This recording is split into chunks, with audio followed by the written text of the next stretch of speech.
Earlier today I shot a video about some experiences I had with business negotiations while doing some private tutoring.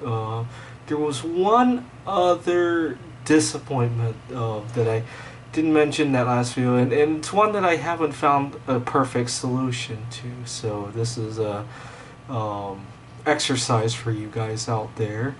7 years ago, one time, I'd gotten fired from a private tutoring job because I did too good of a job.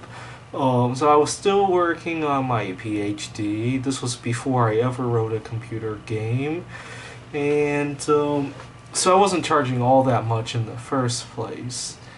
And so I get a potential client.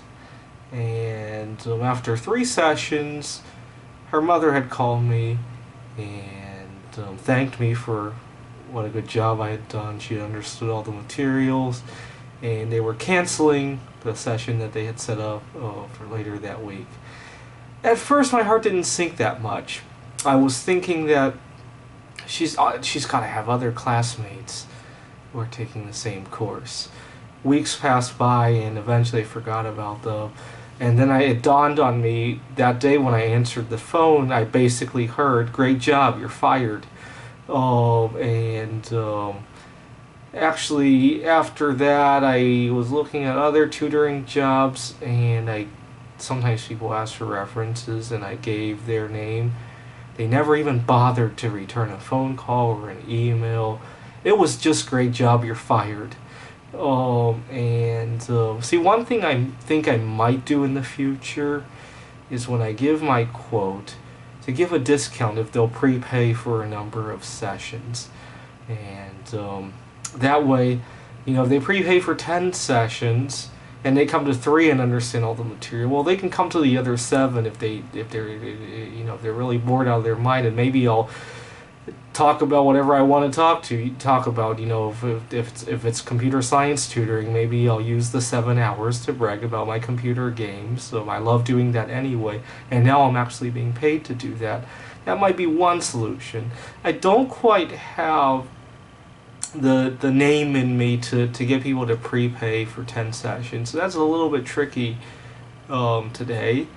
The other thing is to offer a fixed fee for whatever material they need to learn. That's a little bit tricky too, because yes, maybe I'll finish quickly, but maybe the student just has a slow time learning it. I've also considered, this is one thing I'm currently doing, is to do the first session for free, to personally assess the situation to see what I should charge. If I feel the student is into what he's doing and I can do it, I can get him to understand it real fast, and I feel I only have 2 hours of work, I might charge more than than in other situations per hour. And especially after the first session being free, the student also gets to assess where I stand and would be more willing to pay that higher amount. This is the strategy I'm currently using. None of them are really perfect. I think the last one is more reasonable, especially in the future when I can combine it with the prepayment. What do you guys think? Thanks for watching.